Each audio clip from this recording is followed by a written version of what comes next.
Seringkali saya menemui orang yang bertanya, bagaimana sih cara mengurus BPKB yang hilang atau STNK yang hilang?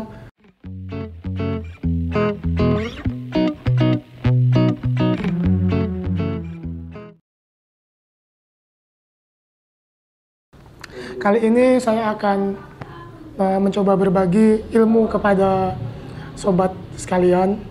Seringkali saya menemui orang yang bertanya, bagaimana sih cara mengurus BPKB yang hilang atau STNK yang hilang? Kebetulan karena saya juga pernah mengurus hal itu, makanya saya bahas sekarang.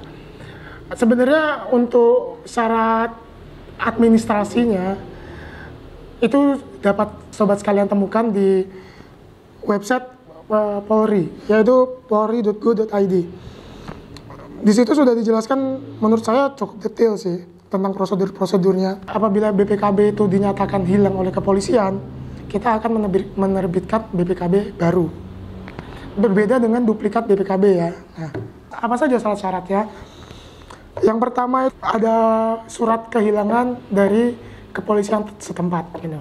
Jadi hilangnya itu di mana? Misalnya hilangnya itu di Jogja, perlu surat keterangan kehilangan dari Polresta Jogja. Nanti setelah kita dapat surat keterangan hilang itu, kita ke divisi Samsat namanya. Nah, di divisi itu kita akan mengajukan permohonan untuk penerbitan BPKB baru. Nah, syarat-syarat penerbitan BPKB baru itu surat permohonan, habis itu surat kehilangan dari kepolisian tadi, lalu cek fisik yang sudah dilegalisir. Nah, masalahnya bagaimana kalau kita belum cek fisik? Ternyata itu nggak apa-apa sobat. Saya pernah ditanyakan begitu, ini cek fisiknya ada nggak mas gitu.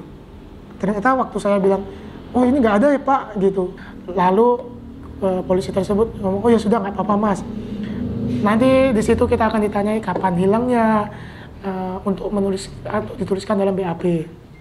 Nah, sebenarnya proses ini cukup lama. Setelah kita dapat formulir permohonan itu, nanti kita juga diberi ada selembar kertas yang berisi tentang syarat-syaratnya. Syarat-syarat yang saya ingat antara lain surat bebas jaminan dari satu bank negeri atau bank milik pemerintah BUMN dan 2 dari bank swasta. Lalu yang kedua itu kita perlu untuk mempublikasikan kehilangan kita. Jadi kalau misalnya kita kehilangan, mana tahu ada orang yang sudah menemukan itu atau ada yang melihat itu. Nah, untuk fungsi seperti itu kita perlu mengiklankannya di media. Nah, di sini disebut media massa. Kalau sepengalaman saya itu ada 2, dia ada paketnya gitu. Saya menuju ke sebuah kantor siaran radio gitu. Di situ sudah ada paketnya. Kok saya ini di Bantul Yogyakarta itu udah ada paketnya untuk iklan BPKB yang hilang. Itu iklan di koran 1 dan iklan di radio 1. Jadi di radio juga diumumkan, di koran juga ditulis. Biasanya mereka kerjasama sih antara radio dengan perusahaan percetakan koran gitu. Nah, lalu berapa kali kita harus mengiklankan itu?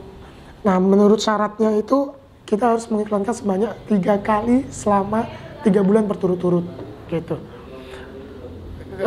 Waktu bulan pertama kita iklan sekali, bulan kedua kita iklan sekali, dan bulan ketiga kita iklan sekali gitu. Nah, masalah juga timbul apabila kita lupa atau kita nggak sempat untuk mengiklankan mengenai kehilangan BPKB kita itu ke media massa. Saya sudah pernah tanya juga di Samsat, kalau misalnya ini BPKB hilang, terus selama 1 bulan itu saya nggak mengiklankan, tapi 1 bulan setelahnya itu saya mengiklankan kembali, apakah itu bisa diterima surat tersebut? Kata mereka, oh itu bisa mas. Yang penting ada 3 surat keterangan bahwa kita udah mengiklankan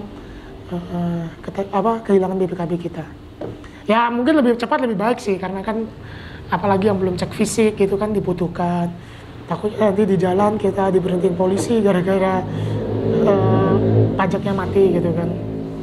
Ya baik sobat, sekian dari saya, semoga pengetahuan ini bermanfaat bagi sobat-sobat sekalian. Jangan lupa like, subscribe, and comment di bawah ya.